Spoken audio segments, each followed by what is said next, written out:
As students, we were doing the chapter scientific management, and we have already done different principles and techniques given by Taylor.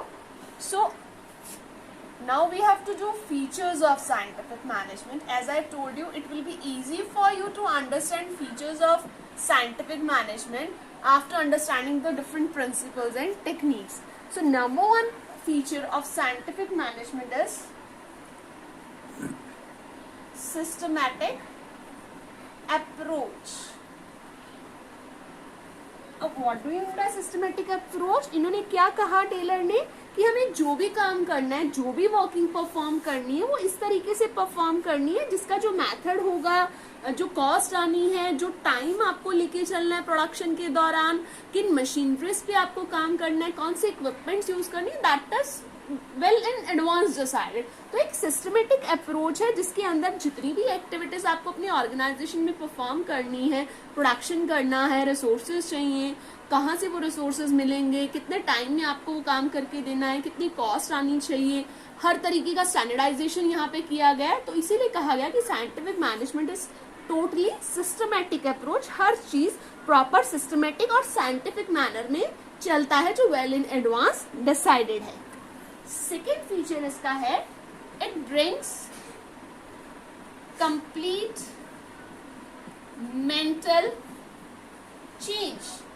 ये हमने इसके एक principal में भी पढ़ा था जो था हार्मनी नॉट डिस्कॉर्ड, और एक इसकी टेक्निक भी हमने पढ़ी थी मेंटल रेवोल्यूशन. तो ये फीचर समझना बहुत ही आसान है. साइंटिफिक मैनेजमेंट में टेलर ने क्या कहा कि there should be change in the mind of both the owner as well as employees, कि दोनों पार्टीज एक दूसरे को इम्पोर्टेंस दे और ये समझे कि हमें मिलकर काम करना है. अगर हम मिलकर काम करेंगे तो हमारा जो प्रोडक्शन टारगेट है वो आसानी से अचीव हो जाएगा, और जो हम प्रॉफिट मार्जिन की बात कर रहे हैं वो ऑटोमेटिकली अपने आप बढ़ जाएगा. प्रॉफिट्स को बांटने की बजाय, उसके लिए डिस्प्यूट्स करने की बजाय कोशिश करें कि मिलकर काम करें, एक दूसरे के इम्पोर्टेंस को समझे और ये समझे कि अगर हम मिलकर काम करेंगे तो ऑटोमेटिकली जो हमारा प्रोडक्शन है और हमारे रिजल्ट्स हैं वो अच्छे ही आएंगे.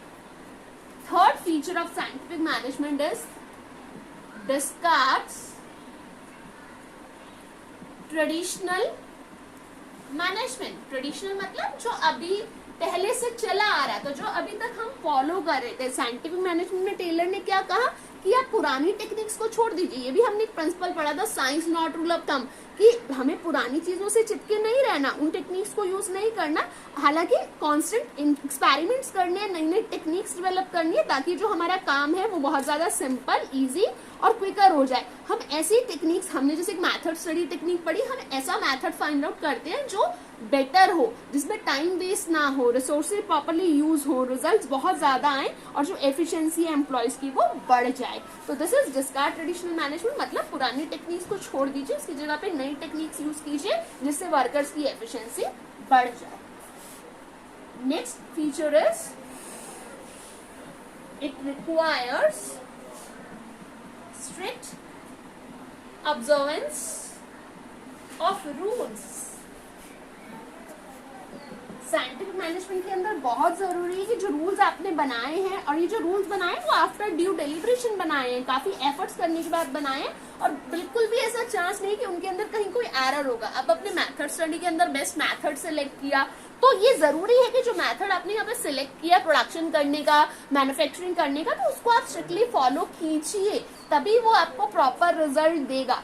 क्योंकि साइंटिफिक मेथड्स हैं, पूरे सिस्टमेटिक के साथ बनाए गए हैं, तो मैनेजर को जरूरी है कि आप अपने वर्कर से जो भी आपने रूल्स रेगुलेशंस, जो मेथड सिलेक्ट करे हैं, जो बनाए हैं, उनको फॉलो कीजिए, तभी वो आपको आपकी जो एफिशिएंसी है वर्कर्स उनको फॉलो करके दे पाएंगे. And the last feature of scientific management is improves the efficiency of workers. हमने अब तक सारा कंसेप्ट, सारे प्रिंसिपल्स, टेक्निक्स पढ़े, जो भी टेलर ने अपना कंट्रीब्यूशन साइंटिफिक मैनेजमेंट की फॉर्म में दिया था, उसका मकसद ही यही था कि जो एफिशिएंसी है वर्कर्स की वो इम्प्रूव हो जाए, and this is done with the help of all the techniques. क्या कहा, आप मोशन स्टडी की बात करते हैं कि हमें क्या कोशिश करनी है कि जो मोशंस है वो कम से कम एक वर्कर ले, अननेसेसरी मोशंस को क्या कर दिया जाए, डिलीट कर दिया जाए। अगर अननेसेसरी मोशंस वो नहीं लेगा तो उसकी एफिशिएंसी अच्छी आएगी। हमने एक फटीग स्टडी पढ़ी कि एक फिक्स पीरियड के बाद हमें क्या करना है, रेस्ट इंटरवल देना है। रेस्ट इंटरवल क्यों देना है, जब एक रेस्ट इंटरवल के बाद एक एम्प्लॉय होकर काम पे वापस आए तो वो फिर से आपको अच्छे से काम करके दे पाए।